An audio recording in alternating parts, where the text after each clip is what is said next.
எல்லாம் நல்லா இருக்கீங்களா தோழர்களே? அதாவது இந்த நாட்டில் இந்துத்துவவாதிகளை வந்துட்டு துடைத்து எரியப்பட வேண்டும் என்று நம்ம ஏன் மாறி மாறி சொல்றோம் தெரியுமா தோழர்களே?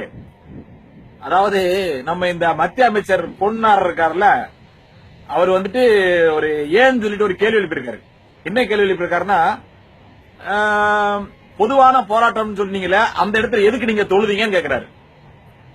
ஒரு மத்திய அமைச்சர் கேட்கக்கூடிய கேள்வி அது. அங்க நடத்தினது யாரு? மதசார்பாக நடத்தினாங்க, இல்ல இந்துக்கள் மட்டும் நடத்தினாங்களா, இல்ல கிறிஸ்தவர்கள் மட்டும் நடத்தினாங்களா? ஒட்டுமொத்த தமிழன் என்ற உணர்வோட அனைத்து மாணவர்களும் வந்து உள்ளாங்க கலந்துக்கிட்டாங்க. பல கட்சிகள் இருக்கிறவங்க, பல அமைப்புகள் இருக்கிறவங்க, பல இயக்கத்தில் இருக்கிறவங்க, இயக்கத்துல இல்லாதவங்க, அனைத்து மாணவர்களும் வந்து கலந்துக்கிட்டாங்க. அங்க இந்துக்கள் இருக்காங்க, கிறிஸ்தவர் இருக்காங்க, முஸ்லீம் இருக்கா, எல்லாருமே அங்க இருக்காங்க. அப்போ ஒரு மத்திய அமைச்சர், அனைத்து சமுதாய மக்களையும் பாதுகாக்கக்கூடிய ஒரு அமைச்சர், இந்த நாட்டினுடைய இறையாமையும் பாதுகாப்பம் என்று பதவி பிரமாணம் நடத்த ஒரு அமைச்சர் கேட்கிற கேள்வி, பொது இடத்துல எதுக்கு நீங்க தொழுதீங்கன்னு கேட்கிறாரு. நம்ம நிறைய இடங்கள்ல வந்துட்டு நம்ம சில கேள்விகள் எழுப்பாதனுடைய விளைவுதான் இந்த பொன்னார் வந்து இந்த கேள்வியை கேட்கிறாரு. அரசு விழாக்கள்ல குத்துவலை கேட்டீங்களா, ஏன் ஏத்தீங்க யாராவது கேட்டாங்களா? கிறிஸ்தவர்கள் கேட்டாங்களா, இஸ்லாமியர்கள் கேட்டாங்களா? இல்ல அரசு சார்பாக கட்டக்கூடிய கட்டடங்கள்ல வந்துட்டு பூமி பூஜை, அதாவது இந்த பூமி பூஜை போடுறாங்களா, அதை ஏன் போடுறீங்கன்னு சொல்லி மத்த யாரும் கேட்டாங்களா? இல்ல இன்னும் நான் சொல்ல போனா நிறைய அரசு அலுவலகங்கள்ல இந்து கடவுள்களுடைய படங்கள் இருக்கு. இன்னும் சொல்ல போனா குறிப்பா கோயில்களும் இருக்கு.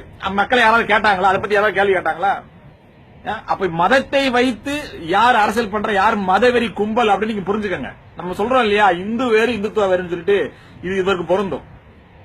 அந்த பொதுவான போராட்டத்துல நிறைய நிகழ்ச்சி நடந்துச்சுங்க. எங்க பரதநாட்டியம் நடந்துச்சு, பறையை வைத்து இசை அடிச்சாங்க, பாட்டு கச்சேரி நடந்துச்சு. அப்ப அதெல்லாம் விட்டுட்டு ஒருத்தனுக்கு அந்த தொழுறதான் அவர் கண்ணை உறுத்துதுன்னா அப்ப எவ்வளவு பெரிய என்ன சொல்றது, எந்த அளவுக்கு உங்களுடைய புத்தி போகுதுன்னு பாருங்க. ஒரு மத்திய அமைச்சர் கேள்வி எழுப்பியிருக்காரு, பொதுவான போராட்டங்கள்ல ஏன் தொழுகை நடத்துறதுக்கு அனுமதி கொடுத்தீங்க அப்படின்ட்டு. ஜல்லிக்கட்டுக்கு ஆதரவாக தமிழ்நாடு ஃபுல்லா போராட்டம் நடந்துச்சு. பாளையங்கோட்டிலே நம்ம மக்கள் அங்க கூடுனாங்க, அனைத்து மாணவர்களும் கூடுனாங்க. அங்க ஒரு சகோதரன் திருச்செந்தூர் கோயிலுக்கு மாலை போட்டிருந்த சகோதரன் வந்துட்டு தன்னுடைய சக நண்பன் தொழுகிறான்னு சொல்லி தார்பாய் தூக்கி பிடிச்சிட்டு நின்னான். அவன்கிட்ட போய் கேளுங்க, ஏன்டா அவன் தொழுகிறதுக்கு தார்பாய் பிடிச்சு செவுட்ல அடிக்கிற மாதிரி சொல்லுவான். என் நண்பன், என் மாமன், என் மச்சான் தொழுறான், அவனுக்காக நான் தார்பாய் பிடிச்சாம்பா. இந்த மாணவர்கள் மத்தியில் இருக்கக்கூடிய அந்த சகிப்புத்தன்மை, அந்த மத ஒற்றுமை சீர்குலைக்கு தான் நீங்க இந்த வேலையெல்லாம் இந்த மாதிரி கேள்வியில எழுப்புறீங்க. தமிழ்நாட்டில் உங்க படம் ஓடாது சார், இந்துத்துவவாதிகள் பணம் ஓடாது. அதனாலதான் நீங்க இந்த வேலை பண்ணிக்கிட்டு இருக்கீங்க. இந்துத்துவவாதியோட சித்தாந்தம் என்ன தெரியுமா? ஒற்றுமையே சீரழிக்கும். எவனது மாம மச்சான் அண்ணன் தம்பி இந்துக்கள் கிறிஸ்தவர்கள் இஸ்லாமியர்கள் யாரும் ஒன்னா இருந்துடக்கூடாதுங்க. ஒன்னா இருந்தா அவன் பணம் ஓடாது. அதாவது எங்க எல்லாம் வன்முறைகள் கட்டவிழ்த்து விடப்படுகிறதோ அங்கதான் புரட்சி வெடிக்கும். உண்மைதானே? நம்ம நாட்டுல வன்முறைகள் கட்டவிழ்த்து விடுறதுக்கு உண்டான அந்த வரப்போதான் நம்ம மக்கள் உஷாராயிட்டான்.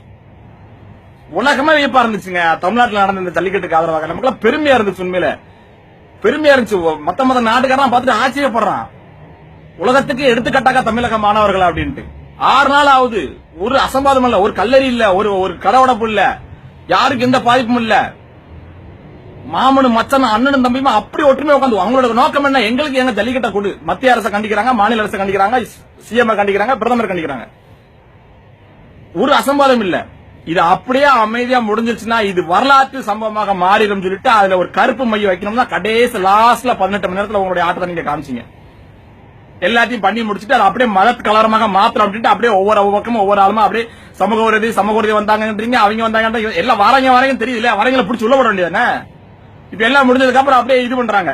பொம்மலாட்டம் நடந்துகிட்டு இருக்கு. இப்போ நாட்டுல மீண்டும் இப்போ ஒரு பொம்மலாட்டம் நடந்துகிட்டு இருக்கு.